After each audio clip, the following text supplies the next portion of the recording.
Cardi B rose to musical fame with her single Bodak Yellow, a song centered on female sexuality and power. Its chorus is an ode to her bloody shoes, these distinctive, shiny red sole shoes from the renowned designer Christian Louboutin. You can see red sole shoes adorning the feet of many celebrities on the red carpet. And while a pair will set you back a pretty penny, the wearer is instantly granted an air of exclusivity and sex appeal.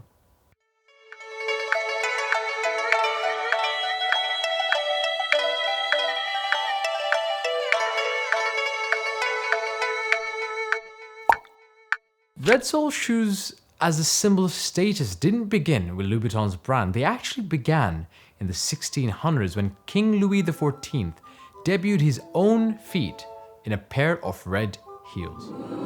Yeah, you heard that right. King Louis XIV wore the most fabulous pair of, well, they're not even heels, they're high heels. The French monarch was short at 5 foot 4 inches, 163 centimeters.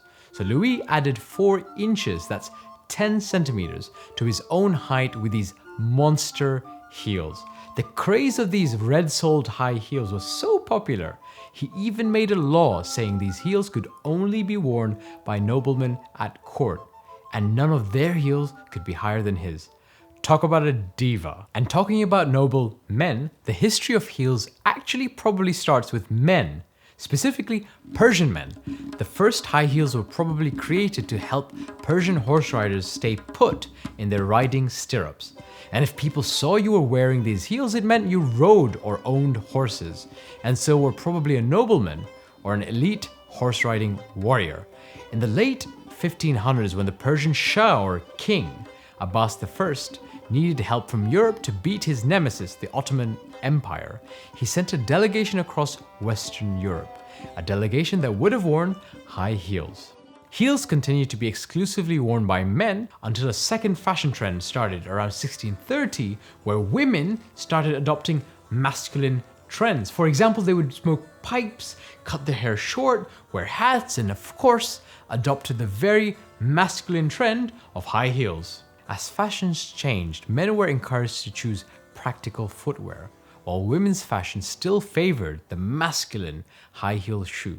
Then for a brief time in history, the heel fell in popularity. This was because the French Revolution happened and people stopped wearing anything that showed wealth or status in case they were arrested or beheaded like many of the aristocrats. Napoleon even famously banned high heels by law.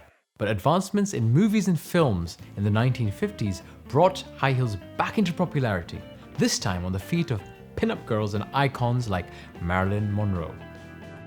An article of clothing that was created for utilitarian purposes, horse riding, has now transformed into something entirely different. And sure, it's easy to pass them off as frivolous or just a piece of women's fashion.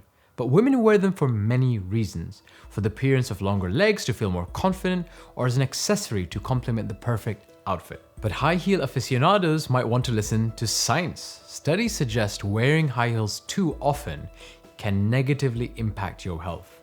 But we also can't help but wonder if the high heel shoe could be regarded as another emblem of sexism. In some countries, it's completely normal to expect women to wear heels and only heels at work, while men have more choices of comfortable footwear. In Japan, a movement against the heel has grown in popularity. That's because some dress codes in Japan make it mandatory, if you want to be employed, to wear heels, even in professions where women have to stand for hours and hours. The frustration against sexist dress codes in Japan has grown into an official movement, the Kutu movement, where women are demanding the right to choose sensible shoes at work.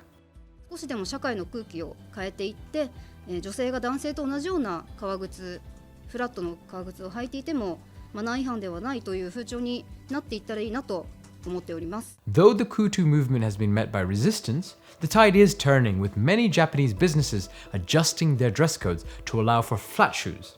If you remove its symbolism, heels are just objects that separate our soft, weak feet from the surface of the earth. But of course, heels are so much more than that. They've always made a statement throughout history, whether it was a woman or a man wearing one. If you like this video, like and subscribe to watch more. You think I could do this? Yeah, man, look how stretchy I am.